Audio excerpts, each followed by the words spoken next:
Okay,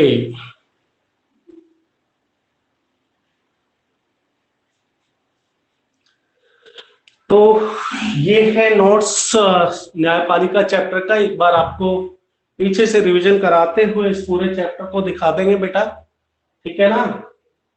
दो this is Hindi, लेकिन आप इंग्लिश में भी पढ़ ही चुके हो, कोई दिक्कत नहीं होगी, और हिंदी में भी कर ही लोगे।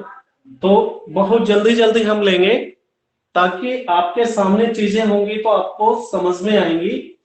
कि जैसे मैंने आपको बताया था कि बेटे कि गवर्नमेंट के 3 ऑर्गन्स हैं, जिन ऑर्गन्स में से एक जुडिशरी भी है, न्यायपालिका भी है, दूसरे एग्जीक्यूटिव और लेजिस्लेटिव। तो वही बात करें, सरकार का एक महत्वपूर्ण अंग है जुडिशरी, जो है गवर्नमेंट का एक इंपॉर्टेंट ऑर्गन है, और 1950 में संविधान की व्याख्या और सुरक्षा करने के लिए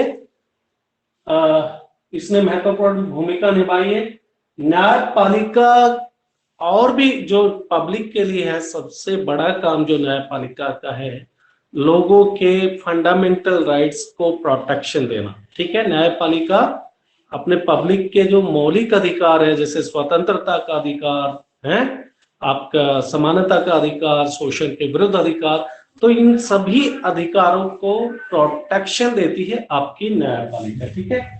अब फिर बाद में हमने बात की थी इंडिपेंडेंस ऑफ जुडिशरी की, एकदम रिवाइज हो रहा है बेटा।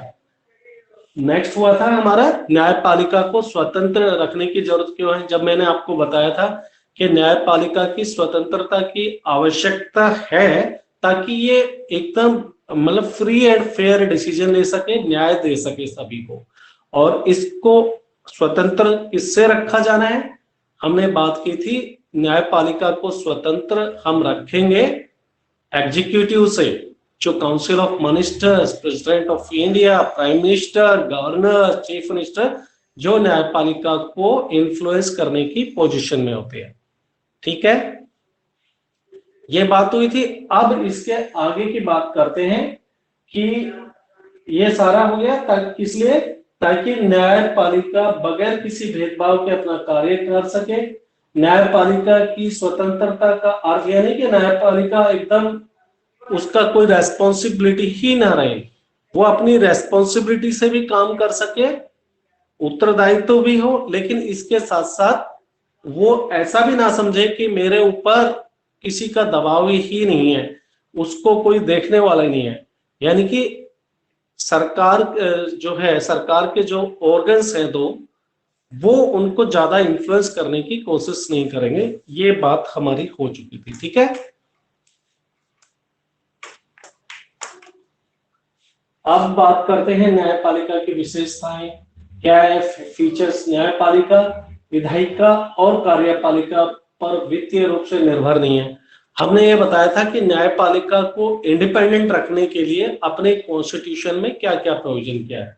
पहला प्रोविजन तो क्या है कि उसकी जो सैलरी है वो एग्जीक्यूटिव्स या लेजिस्लेटिव्स के ऊपर डिपेंड नहीं है। अगर ऐसा होता तो वो उनके दबाव में काम करती। न्यायाधीशों के वेतन और भत्ते के लिए विधायकों की स्वीकृति नहीं ली जाएगी, यानी कि जो पार्लियामेंट है वो न्यायपालिका की सैलरी को डिसाइड नहीं करती है। न्यायाधीशों के कार्य और निर्णय की व्यक्तिगत आलोचना नहीं की जा सकती। आपको याद है बेटा, मैंने कहा था कि पब्लिकली न्यायपालिका के जो डिसीजंस है उसका हम नहीं क्रिटिसाइज कर सकते, उसकी बुराई नहीं कर सकते। अगर हम न्यायपालिका के कार्यों की बारे में चर्चा करेंगे तो उसके लिए उचित जगह है पार्लियामेंट, और वो भी कब, जब किसी न्यायाधीश के ऊपर इम्पीचमेंट चलता रहे। इम्पीचमेंट प्रोसेस का मतलब उसके अभियोग लगाओ, उसके ऊपर चार्जेस लगे हों और उसको हटाने की प्रक्रिया शुरू हो, तब ही उसके बारे में चर्चा किया जा सकता है। ठीक है। न्यायाधीशों की नियुक्ति, न्यायपालिका की कठिन प्रक्रिया।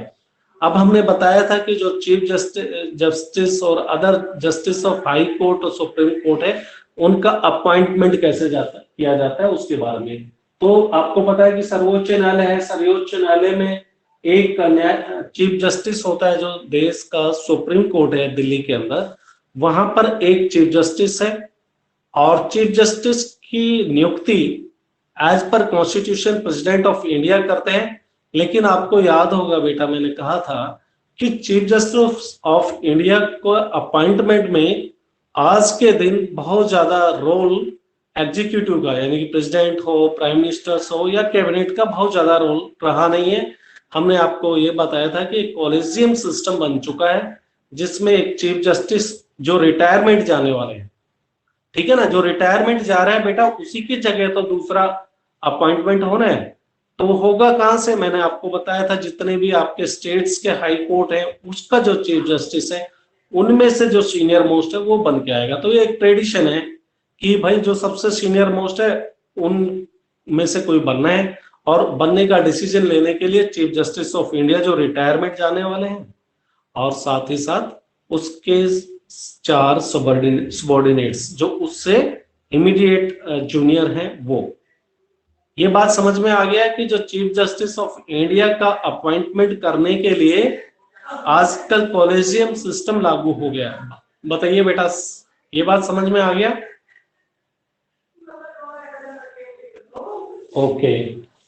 तो लेकिन इससे पहले क्यों हुआ कि इससे पहले जो ट्रेडिशन बना हुआ था कि जो सीनियर मोस्ट जजेस ऑफ हाई कोर्ट है न, जो सीनियर मोस्ट जज है सुप्रीम कोर्ट में, उसी को चीफ जस्टिस बनाया जाता था। जैसे सपोज करो कि मैं सबसे सीनियर मोस्ट हूं, मेरे बाद में इमीडिएट जो जूनियर है उसको चीफ जस्टिस बनाया जाता था। अगर मैं रिटायर हो रहा हूं, मेरी टर्म्स ऑफ सर्विस पूरे हो गए हैं, 68 ईयर्स की एज है या उनका जो भी है वो पूरा हो जाता है, 62 ईयर्स है मेरे ख्याल में, तो 62 ईयर्स हो गया जजेस का सुप्रीम कोर्ट के, और 65 years chief justice of India की। तो जैसे ही 65 years chief justice of India के हो जाते हैं तो वो अपने पद से रिटायर हो जाते हैं, और उनकी जगह उनसे इमीडिएट जूनियर बनता था। लेकिन ये जो ट्रेडिशन था, ये बीच में इंदिरा गांधी की सरकार है, उसने इस ट्रेडिशन को फॉलो नहीं किया। ठीक है। तो ये बात आपने देखा था, हमने पढ़ा था 1973 में ए एन राय को 3 उससे सीनियर मोस्ट जजेस को हटा के मुख्य न्यायाधीश बना दिया था। 1973 में जस्टिस ए एन राय को बनना चाहिए था, ठीक है ना, लेकिन उनको ना बना के उनके बाद में जो सीनियर मोस्ट 3 जो जूनियर्स थे उनको बना दिया। तो यानी कि ये जो सीनियरिटी की प्रोसेस है उसको तोड़ा गया 1973 में, और उसके बाद में 1975 में एच बेग को एक वरिष्ठ न्यायाधीश को पीछे छोड़ते हुए नियुक्त कर दिया। यानी कि एच बेग को बना दिया और उससे जो सीनियर था उसको छोड़ के। तो तब ये ऐसी 2 घटनाएं हुई। उसके बाद में उन्होंने सुशील, उसके बाद में इस प्रोसेस को थोड़ा सा कॉलेजियम सिस्टम लेके आए कि भाई ताकि कैबिनेट का या प्राइम मिनिस्टर का या प्रेसिडेंट ऑफ इंडिया का अपॉइंटमेंट के टाइम में ज्यादा रोल ना रहे। सचिन बहुत दिनों बाद में दिखाई दे गए बेटा, है ना। आप मेरे से 12 बजे बाद में कॉल करोगे। तो न्यायाधीशों की नियुक्ति के संबंध में वास्तविक शक्ति मंत्री परिषद के पास है, नियुक्तियों को अंतिम रूप से आदेश देती है। ये हमने आपको बताया था कि आज पर जो प्रैक्टिकली अभी कुछ सालों से छोड़ के, उससे पहले क्या होता था, न्यायाधीशों का अपॉइंटमेंट की जो पावर थी, वो बोलते हैं कि ऐसे न्यायाधीश को अपॉइंटमेंट प्रेसिडेंट ऑफ इंडिया करते हैं, लेकिन आपको बताया हुआ है बेटा कि प्रेसिडेंट ऑफ इंडिया के पास भारत में बहुत ज्यादा पावर है नहीं। वो एक आप कह सकते हो नॉमिनेटिव हेड है, जबकि रियल हेड प्राइम मिनिस्टर है। तो जो उसकी कॉन्स्टिट्यूशन में जितनी भी पावर दी गई है, उनका हकीकत में इस्तेमाल प्राइम मिनिस्टर ऑफ इंडिया और उसकी कैबिनेट करती है। तो यही बोल रहे हैं कि जो न्यायाधीशों की नियुक्ति है वो अंतिम रूप जो है मंत्री परिषद देती है, वास्तविक शक्ति मंत्री परिषद के पास है। यानी कि आज के दिन उनके पास में फाइनल पावर नहीं है। आज के दिन तो मैंने आपको बता ही दिया कि एक प्रोसेस है, कॉलेजियम सिस्टम, यानी कि ग्रुप ऑफ जजेस हैं और एक senior most chief justice of India, वो अपॉइंटमेंट की फाइनल है, उनके हाथ में है। लेकिन एक कह सकते हो एक क्या कहा जाए इसको, कि एक प्रोसेस को पूरा किया जाता है कि अपॉइंटमेंट का फाइनल डिसीजन यही ले लेते हैं जो कॉलेजियम है, लेकिन फिर वो फाइल चली जाती है कैबिनेट के पास में, कैबिनेट प्राइम मिनिस्टर के पास, और फिर राष्ट्रपति के सिग्नेचर हो जाते हैं। राइट। अब न्यायाधीश के अंतिम रूप से विधायिका के द्वारा ही हटाया जा सकता है। ये मैं आपको इससे पहले बता सकता हूँ, बताया जा चुका है आपको कि जो जजेस हैं उनको हटाने के लिए पार्लियामेंट के अंदर इम्पीचमेंट प्रोसेस लाया जाता है और उसके लिए स्पेशल मेजोरिटी की आवश्यकता होती है। स्पेशल मेजोरिटी क्या है वो भी मैंने आपको समझा दिया था। अब भारत के सर्वोच्च न्यायालय, उच्च न्यायालय के न्यायाधीशों को हटाने की प्रक्रिया, यही है प्रक्रिया जिसके बारे में बोल रहा हूं कि अभियोग प्रस्ताव लेके आते हैं। अब यह अभियोग प्रस्ताव क्या है? पद से हटाने के लिए महाभियोग की प्रक्रिया भारत के राष्ट्रपति उपराष्ट्रपति के समान है। यानी कि जो जजेस को हटाने के लिए जो तरीका है वो वैसा ही है जैसे देश के राष्ट्रपति और उपराष्ट्रपति को हटाने के लिए है। यानी कि आपके देश में राष्ट्रपति, उपराष्ट्रपति और जजेस ऑफ हाई कोर्ट या सुप्रीम कोर्ट को हटाने के लिए एक अभियोग प्रस्ताव लेके आते हैं, इम्पीचमेंट प्रोसेस। वो मैं आपको समझा चुका था। एक सेकंड बाद में आता हूं, थोड़ा सा गर्मी के लिए कुछ करता हूं।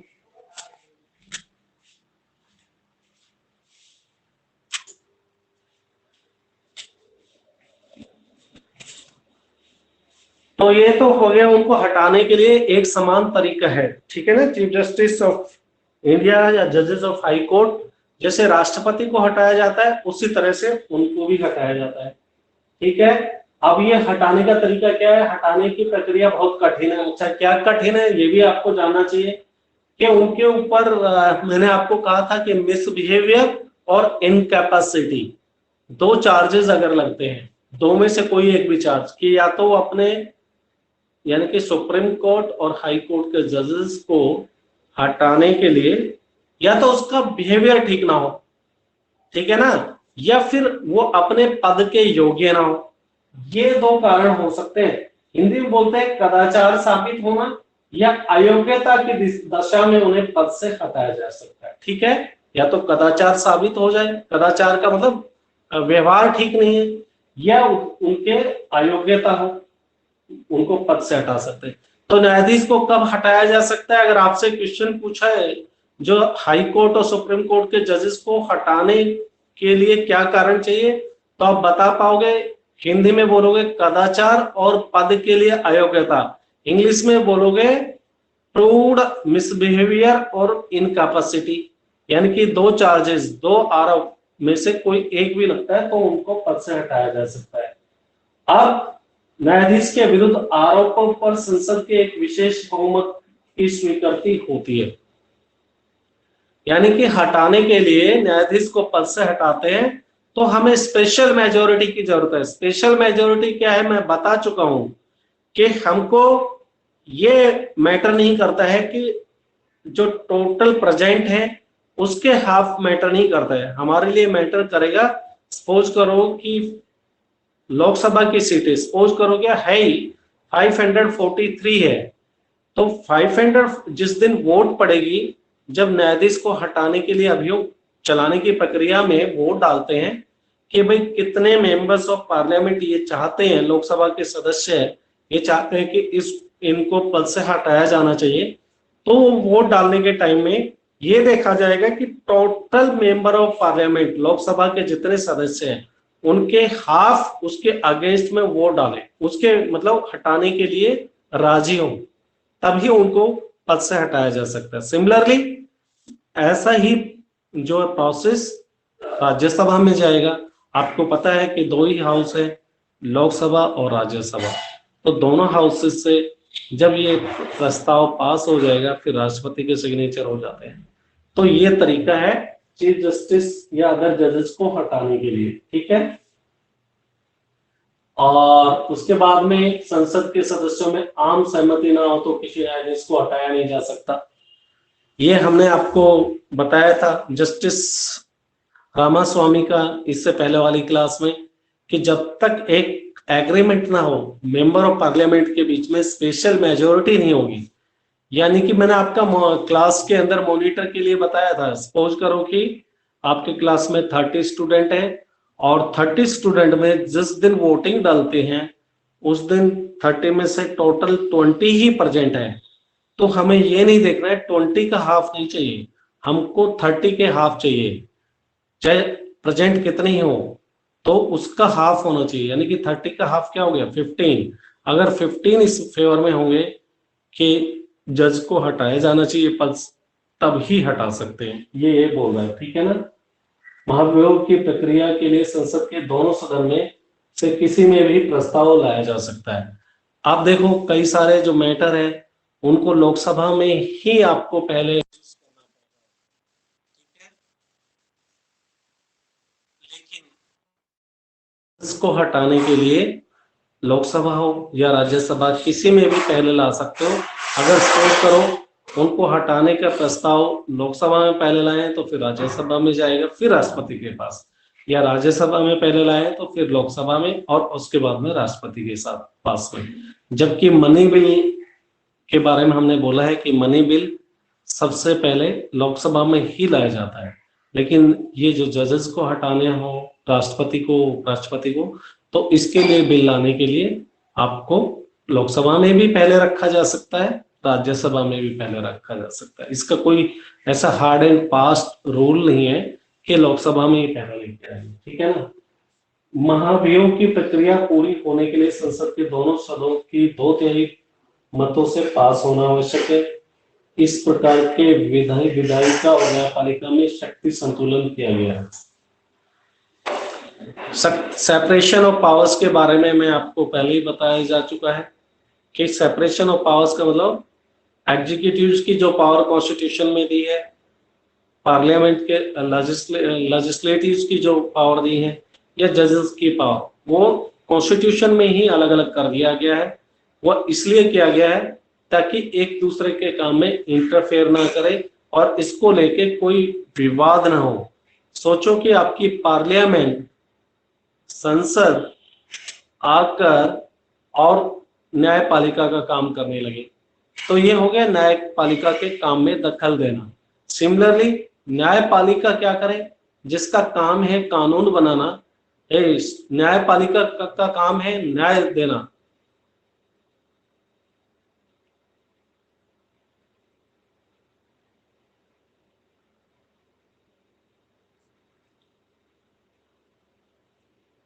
सचिन बोल रहा है मनी बिल क्या होता है। बेटा मनी बिल जैसे कि देश में जो कोई भी पैसा खर्च किया जाता है तो उसको लोकसभा और राज्यसभा का पास होना चाहिए उस बिल को, ठीक है ना।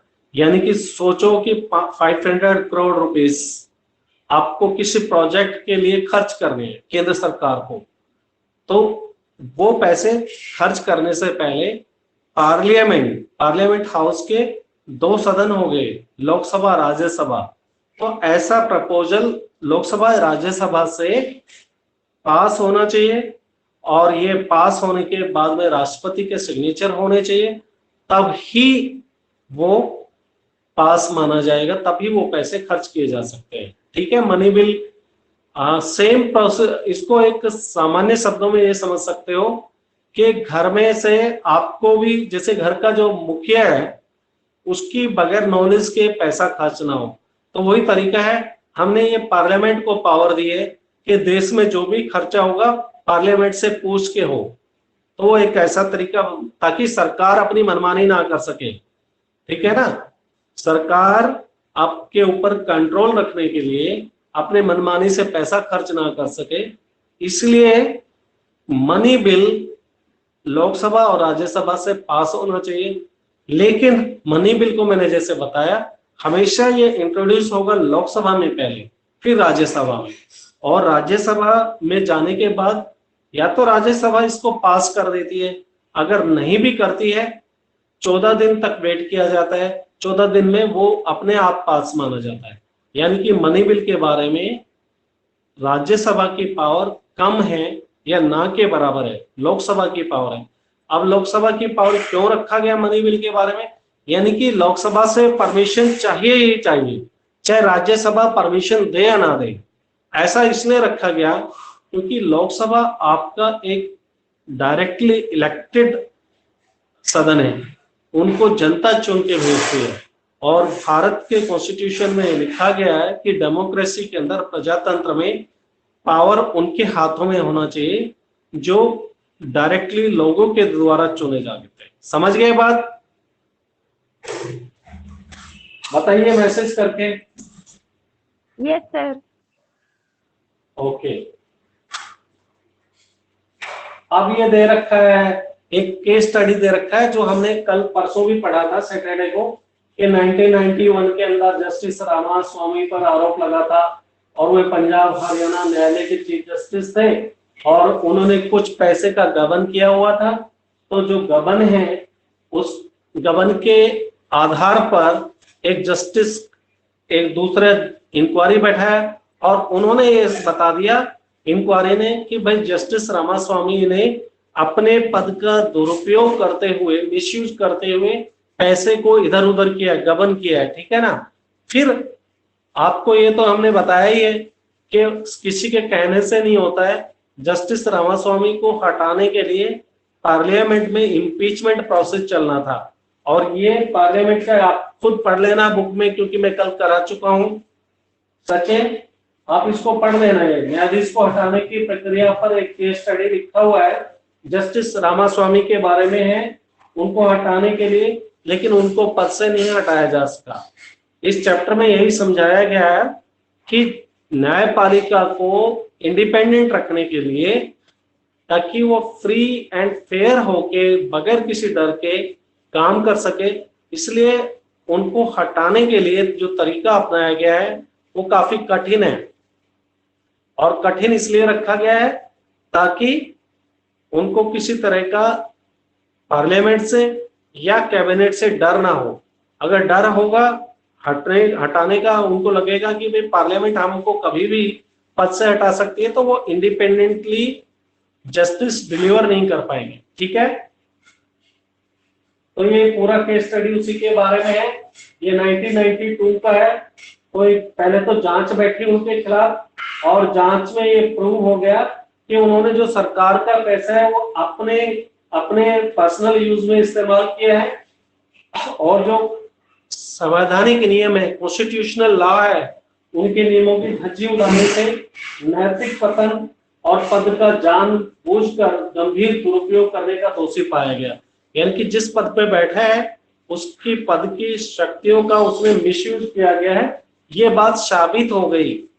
जो जांच समिति बैठाई थी उसके लिए, इन्वेस्टिगेशन के लिए जो जजेस अपॉइंट किए थे, उन्होंने ये कह दिया कि जस्टिस रामास्वामी ने हाँ गबन किया है, लेकिन वो जांच समिति की रिपोर्ट से उसको हटाया नहीं जा सकता। उसको हटाने के लिए न्यायपालिका, ये जो पार्लियामेंट है, वहां पर उसके अगेंस्ट में अभियोग प्रस्ताव लगाना था, और अभियोग प्रस्ताव पास होने के बाद ही उनको पद से हटाया जा सकता था, लेकिन वो अभियोग प्रस्ताव पास नहीं हो पाया, इसलिए उनको पद से नहीं हटाया जा सका। ठीक है ना, ये पूरा लिखा हुआ है, पढ़ सकते हो आप इसको। एक कठोर आरोपों के बाद में भी जस्टिस रामास्वामी पर संसद के महाभियोग सिद्ध नहीं हो पाया। महाभियोग प्रस्ताव के पक्ष में सदन में मौजूद पर मतदान करने वाले सदस्यों की जरूरी 2/3 मत पड़े, लेकिन कांग्रेस पार्टी ने महाभियोग की वोटिंग के लिए सदन में मतदान में भाग नहीं लिया। बात यही हुआ कि जो टोटल रिक्वायर्ड कैंडिडेट चाहिए, जितने मेंबर्स का सदन का वोट चाहिए हटाने के लिए, उतने वोट उनके हटाने के लिए पड़े ही नहीं, क्योंकि जो कांग्रेस है वो वोटिंग के टाइम में, कांग्रेस के जो मेंबर्स ऑफ पार्लियामेंट है वो वोटिंग के टाइम लोकसभा से बाहर चले गए, तो उन्होंने वोट ही नहीं डाला। हमने तो ये बताया है कि प्रेजेंट कितने भी हो, टोटल मेंबर ऑफ पार्लियामेंट जितने हैं उसके हाफ का वोट होना ही चाहिए, तभी हटाया जा सकता है, वो हो नहीं पाया, वही ये बता रहे हैं। अब न्यायपालिका की संरचना के बारे में दे रखा है कि न्यायपालिका का जो हायरार्की सिस्टम किस तरह से काम करता है, यानी कि सबसे उच्च में जो न्यायपालिका होती है उसके रेस्पॉन्सिबिलिटी क्या है, जिसको सुप्रीम कोर्ट कहा जाता है, उसके भी बाद में हाई कोर्ट आता है, फिर उसके बाद में आपके जिला अदालत आती है, फिर अधीनस्थ न्यायालय आते हैं। यानी कि ये आपके हायरार्की सिस्टम बोला जाता है, नीचे से लेकर ऊपर तक कैसे जो जस्टिस का सिस्टम काम करता है और इनके अलग अलग काम की रेस्पॉन्सिबिलिटी कैसे दी है। तो इसमें आप पढ़ोगे, अब भारत का सर्वोच्च न्यायालय है, सर्वोच्च का मतलब बेटा क्या हुआ कि सबसे बड़ा है, तो सबसे बड़ा है तो इसका मतलब ये है कि इससे नीचे वाला उच्च न्यायालय, जिला अदालत या अधीनस्थ न्यायालय, इन सबको उसके जो भी निर्णय आएंगे, डिसीजन होंगे, वो सारे मानने पड़ेंगे, ठीक है ना। यानी कि जो chief justice of India, supreme court के जो जजेस के जो डिसीजंस हैं वो सभी न्यायालय के लिए मान्य होंगे, नंबर 1 बोला गया है। इसके फैसले सभी अदालतों को मान्य होते हैं, वह उच्च न्यायालय के न्यायाधीशों को। अब इसके पास में पावर क्या है, जो ये नीचे वाला है उच्च न्यायालय, अब उच्च न्यायालय तो इंडिया में सभी स्टेट के अंदर हाई कोर्ट है, और सभी हाई कोर्ट के अंदर एक उच्च न्यायालय के अंदर कई सारे जजेस होते हैं, तो इन जजेस के पोस्टिंग, ट्रांसफर, प्रमोशन का काम कौन करेगा, ये सर्वोच्च न्यायालय करने वाला है, ठीक है ना। ये उच्च न्यायालय है, इनके जजेस का तबादला मतलब पोस्टिंग, और ये उच्च न्यायालय से जितने भी केसेस इनके समझ में नहीं आएंगे, उच्च न्यायालय के समझ में नहीं आएंगे, वो पूरे के पूरे सर्वोच्च न्यायालय में जाएंगे। लेकिन कब जाएंगे, जब इनका कोई डिसीजन आ जाएगा और उच्च न्यायालय ये बोल दे कि ये जो केस है जो हम सुप्रीम कोर्ट में भेज रहे हैं, इसके अंदर कानून की व्याख्या से रिलेटेड कुछ रहस्य समझने की जरूरत है, यानी कि इंटरप्रिटेशन ऑफ लॉ, या ऐसा केस हो गया जो ऐसा केस कभी पहले इनके पास में आया ही नहीं था और उसके बारे में कोई उनकी नॉलेज में कोई लॉ ही नहीं बनाए, तो ऐसे केसेस को वो सुप्रीम कोर्ट में भेज देते हैं। ये बात समझ में आ गया। तो ये बेसिकली हम क्या कर रहे हैं, पावर ऑफ सुप्रीम कोर्ट पढ़ रहे हैं कि सुप्रीम कोर्ट के कार्य और शक्तियां क्या है। तो पहले का कार्य तो यह है कि इसकी शक्ति क्या है, सभी अदालतों को इनके फैसले मानने पड़ते हैं, ये उच्च न्यायालय के न्यायाधीशों का तबादला कर सकते हैं, फिर मौलिक अधिकारों को बहाल करने के लिए रिट जारी कर सकते हैं। मैंने बताया ना कि आपके जितने भी फंडामेंटल राइट्स हैं, समानता का अधिकार, स्वतंत्रता का अधिकार, आपके शोषण के विरुद्ध अधिकार, सांस्कृतिक और शैक्षिक अधिकार, जो भी आपके मौलिक अधिकार हैं, सबकी सुरक्षा की गारंटी सुप्रीम कोर्ट लेता है। यानी कि आपके अगर अधिकारों का उल्लंघन होता है, मौलिक अधिकारों का, तो आर्टिकल 32 ये कहता है कि आप सीधे सुप्रीम कोर्ट में जाकर अपने अधिकारों को रिस्टोर कराने के लिए एक प्ली डाल सकते हो, पिटीशन डाल सकते हो, रिक्वेस्ट कर सकते हो। तो ये सुप्रीम कोर्ट का काम हो गया ना भाई, आपके मौलिक अधिकारों की सुरक्षा करना। तो ये आपके सुप्रीम कोर्ट के काम में आ गया कि न्यायाधीशों की नियुक्ति से संबंधित हो गया, किसी अदालत का मुकदमा अपने पास मंगवा सकता है। अब ये सबसे बड़ा कोर्ट है, तो नीचे की जितनी भी अदालतें हैं उसमें कोई केस है, उसके बारे में इनको लगता है कि उस केस की सुनवाई अदालत जो कर रही है उसके अधिकार क्षेत्र से बाहर है, या वो अदालत सही से निर्णय नहीं ले पा रही है, तो उस फाइल को सुप्रीम कोर्ट अपने पास में मंगा सकता है। ठीक है बेटा। और यह किसी एक उच्च न्यायालय में चल रहे मुकदमे को दूसरे उच्च न्यायालय में भी भिजवा सकता है। सोचो कि एक हरियाणा उच्च न्यायालय में कोई केस है और सुप्रीम कोर्ट के पास में ऐसी कंप्लेंट पहुंचती है कि जो हरियाणा के उच्च न्यायालय के जो जज हैं, चीफ जस्टिस हैं, वो इस केस में किसी फलाने केस में किसी एक्स वाई केस के अंदर उनका इंटरेस्ट है, यानी कि जो जज हैं उनके सोचो कि रिलेटिव का कोई फैसला होना है, तो अपने रिलेटिव के लिए तो वो क्या करेगा, उसका फेवर कर सकता है। तो ऐसे मामलों को सुप्रीम कोर्ट हाई कोर्ट से, सपोज करो वो Punjab and Haryana high court के पास है वो केस, तो दूसरे कोर्ट में भेज सकता है। ये बात क्लियर हो गया? Yes sir. अब उच्च न्यायालय के फंक्शंस भी इसी तरह से, देखो उच्च न्यायालय क्या है, ये जिला अदालत से बड़ा है। देखो ये सबसे छोटा जिसको अधीनस्थ अदालत बोलते हैं, फिर उससे बड़ी जिला अदालत, जिला अदालत से बड़ा उच्च न्यायालय, उच्च न्यायालय से सर्वोच्च न्यायालय सबसे बड़ा है।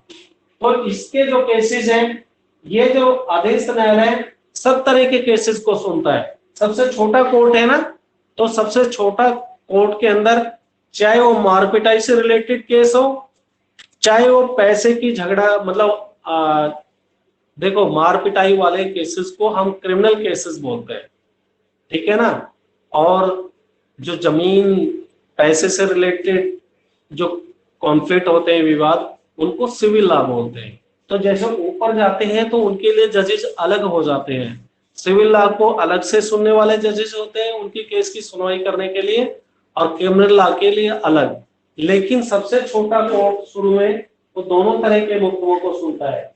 जो फौजदारी का मतलब झगड़े वाला, चाहे फौजदारी वाले केस हो, चाहे दीवानी, दीवानी का मतलब जो ये जमीन से रिलेटेड, जायदाद से संबंधित, तो ये सारे सुनता है।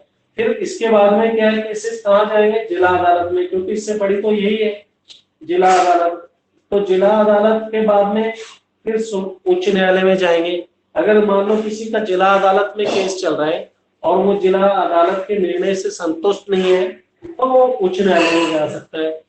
और उच्च न्यायालय के जो जजेस के फैसले से संतुष्ट नहीं है, तो वो सर्वोच्च न्यायालय में जा सकता है। लेकिन सर्वोच्च न्यायालय में जाने से पहले उच्च न्यायालय उसको इस बात का एक सर्टिफिकेट देगा कि आप उच्चतम न्यायालय में, सबसे बड़े न्यायालय में जा सकते हो, तभी जा सकते हैं। ठीक है ना। तो ये पूरा का पूरा आपका चैप्टर के लगभग हो गए। थोड़ा सा सर्वोच्च न्यायालय के अधिकारों के बारे में बात करेंगे, फिर जनहित याचिका, पब्लिक इंटरेस्ट के बारे में बात करेंगे। ठीक है ना। तो आज के लिए इतना ही। इस चैप्टर को पढ़ो और इसके नोट्स भी लिखना स्टार्ट कर दो जहां तक पढ़ा लिया है। क्लियर? अपने आप नोट्स बनाने की आदत डालो।